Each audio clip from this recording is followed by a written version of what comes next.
Question number 6 says that Salil wants to put a picture in a frame. The picture is 7/3 centimeters wide. To fit in the frame, the picture cannot be more than 7/3 centimeters wide. How much should the picture be trimmed? So to start with, we'll find the width of the picture, which is given to us as 7/3. But this is a mixed fraction. So we'll convert this into an improper fraction. And to do that, we'll multiply 5 with 7, which is 35. And when you add it to 3, so that gives us 35 plus 3, and that is 38. So 38 by 5 centimeters is the width of the picture. Now, the required width of the picture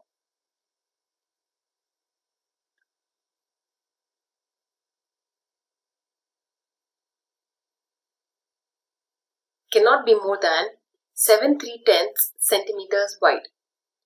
So we'll write 7/3 centimeters wide.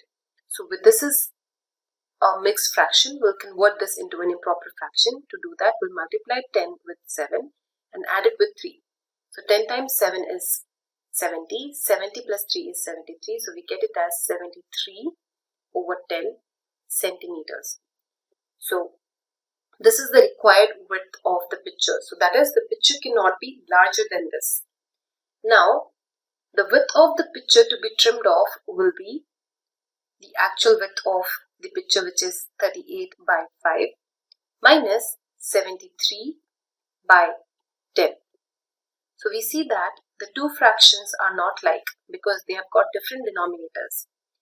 So to make the denominators same, we know that the LCM for 5 and 10 is 10 itself. We'll multiply the first fraction with 2 in its numerator and in its denominator. So we get it as 2 times 38 minus 73 divided by 5 times 2 is 10. So we had taken the common denominator as 10. 38 times 2 is 76 minus 73 divided by 10 gives us 3/10 centimeters as the answer. So this is the required width which is to be trimmed off from the picture that we originally had, so that it can completely fit in or properly fit in with the frame. To learn more about how QMath can help you crack school and board exams, explore QMath Leap, a live online classroom program run by highly experienced and committed teachers.